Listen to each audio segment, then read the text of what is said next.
علی صاحب شجاع ہیں، اور ایسے شجاع ہیں کہ علی سے بڑا کوئی دلیر، کوئی بہادر نہیں ہے۔ کسی میدان جنگ میں جناب امیر بھاگتے ہوئے نظر نہیں آئے، ہر جنگ کے فاتح علی ابن ابی طالب ہیں۔ کسی نے رسول خدا سے سوال کیا تھا کہ یا رسول اللہ، سب سے شجاع کون ہوتا ہے؟ تو جناب ختم مرتبہ نے فرمایا تھا، اشجع الناس من خالف ہوا، سب سے شجاع ترین شخص وہ ہے جو اپنی ہوائے نفس کی مخالفت کرے، یعنی جو ہر ایک سے گنڈا گردی کرتا پھرے، بدمعاشی کرتا پھرے، وہ شجاع نہیں ہوتا، وہ دلیر نہیں ہوتا۔ سب سے بڑی شجاعت ہے اپنی ہوائے نفس کی مخالفت کرنا۔ متقی انسان کا سب سے بڑا فائدہ یہ ہوتا ہے کہ اس کا پورا کنٹرول اپنے اوپر ہوتا ہے۔ اگر ہم جناب امیر کی اطاعت میں آنا چاہتے ہیں تو پہلے اپنے جسم کو اپنی اطاعت میں لانا ہوگا۔ جب یہ میری نہیں سنتا تو جناب امیر کی کیا سنے گا، علی کی کیا سنے گا؟ وہ علی کے جن کی تلوار نے باطل کو شکست دی۔ جتنی بھی جنگیں گزری ہیں، جنگ بدر ہو، حنین ہو، خندق ہو، خیبر ہو، جتنی بھی جنگیں گزری ہیں، اگر کسی نے معرکۃ العارہ جنگ کی ہے تو وہ جناب علی ابن ابی طالب ہیں۔ ہمیشہ تلوار نہیں اٹھاتے تھے، پہلے خود عمل کر کے دکھلاتے تھے کہ دیکھو ہمارا کردار کیسا ہے۔ لیکن جب تلوار اٹھانے کا وقت آیا تو ایسا بھی موقع تھا کہ جناب امیر نے کئی مرتبہ تنہا میدان جنگ میں کھڑے ہو کر جنگ کا مقابلہ کیا ہے۔ میدان احد ہے، جناب امیر کی تلوار ہے، ایک تلوار سے پورے لشکر کو روکے ہوئے ہیں۔ 1000 کا لشکر ہے، مولا کا بازو وہیں پر رکا ہوا ہے، لشکر کو روکتے ہیں، دھکیلتے ہیں، جو بھاگتا ہے بھاگ لینے دیتے ہیں، جو قریب آتا ہے اسے مار دیتے ہیں۔ ایک مرتبہ مولا نے پلٹ کر رسول کی جانب دیکھا، کہا یا رسول اللہ، میری تلوار ٹوٹ چکی ہے، میں اکیلا آپ کا مقابلہ کر رہا ہوں۔ جناب ختمی مرتبہ نے کہا یا علی، میری تلوار تو چھن چکی ہے۔ رسول خدا نے کھجور کی ایک ٹہنی کو توڑ کر دیا، کہا یا علی لیجئے، اس سے مقابلہ کیجئے۔ میری لاکھوں روح قربان، مولا یہ نہیں کہتے کہ یا رسول اللہ یہ کھجور کی ٹہنی ہے، وہ لوہے کی تلواریں، ٹہنی مضبوط نہیں ہوتی۔ ایک مرتبہ کہا یا رسول اللہ، اگر آپ کہتے ہیں تو علی اسی سے مقابلہ کرے گا۔ جناب مولا کائنات نے پھر سے مقابلہ شروع کیا، ٹہنی ٹوٹ گئی، پھر پلٹ کر دیکھا، کہا یا رسول اللہ ٹہنی بھی ٹوٹ گئی، کہا یا علی ایک اور ٹہنی لے لیجئے۔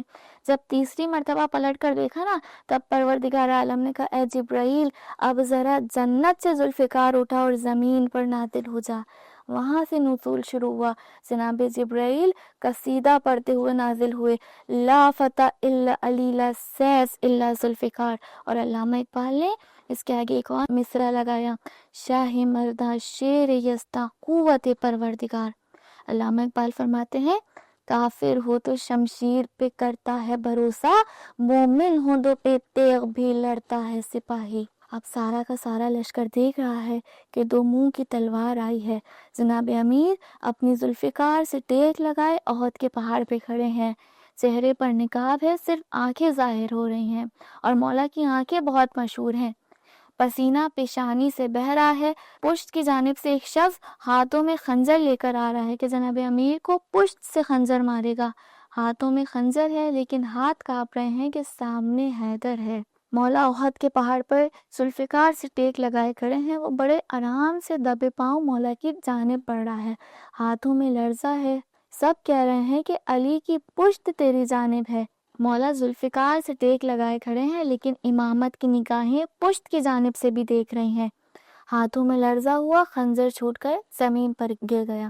جب پہاڑ پہ کوئی چیز گرتی ہے تو آواز بہت زیادہ ہوتی ہے، لیکن مولا نے بڑے اطمینان سے، اگر جنگ کا میدان ہو، ہر طرف افراتفری کا ماحول ہو، اور اس حالت میں اگر کوئی پیچھے سے ہمارے کاندھوں پر ہاتھ رکھ دے تو ہم اچانک سے گھبرا کے پلٹ کے دیکھیں گے، لیکن مولا کی عظمت کو ہمارا سلام، مولا نے بہت اطمینان سے ذوالفقار کو ہاتھ میں اٹھایا اور پلٹ کے اس کی جانب دیکھا، کہا یا علی اتنا سکون؟ مولا نے کہا کہ میں تیری بارگاہ میں نہیں کھڑا تھا، میں اپنے دشمن کی بارگاہ میں نہیں کھڑا، بلکہ میں اپنے رب کی بارگاہ میں کھڑا ہوا ہوں۔ جو میدان جنگ میں اتنا مطمئن ہو اسے علی ابن ابی طالب کہتے ہیں۔ جیسے ہی مولا نے دیکھا نا تو اس نے پلٹ کر فوراً کہا کہ یا علی، میں نے سنا ہے کہ آپ دشمن کو بھی عطا کرتے ہیں۔ مولا نے کہا بول کیا چاہیے؟ کہا یا علی اپنی ذوالفقار مجھے دے دیجیے۔ مولا نے جیسے ہی سنا اپنی ذوالفقار اس کی جانب پھیر دی۔ ایک مرتبہ گھبرایا اور گھبرا کر کہنے لگا کہ یا علی آپ جانتے ہیں نا کہ میں آپ کے قتل کے لیے آ رہا تھا؟ مولا نے کہا بالکل جانتا ہوں۔ کہا یا علی پھر بھی آپ نے اپنی ذوالفقار مجھے دے دی؟ مولا نے کہا تب تو قاتل تھا، اب تو سائل بن کر آیا ہے، اور میرا دین یہ کہتا ہے کہ میں سخاوت کے اس درجے پر فائز ہوں کہ اگر کوئی میدان جنگ میں بھی مجھ سے سوال کرے تو میں اپنے دشمن کی بات کو بھی نہیں ٹالتا ہوں۔ جیسے اس نے یہ سنا اس کی آنکھوں میں آنسو آنے لگے۔ کہا یا علی یہ آپ کا کردار ہے یا آپ کے دین نے آپ کو سکھایا؟ مولا نے کہا یہ میرے دین نے مجھے سکھایا۔ کہا یا علی پھر میں کلمہ پڑھ کر مسلمان ہونا چاہتا ہوں۔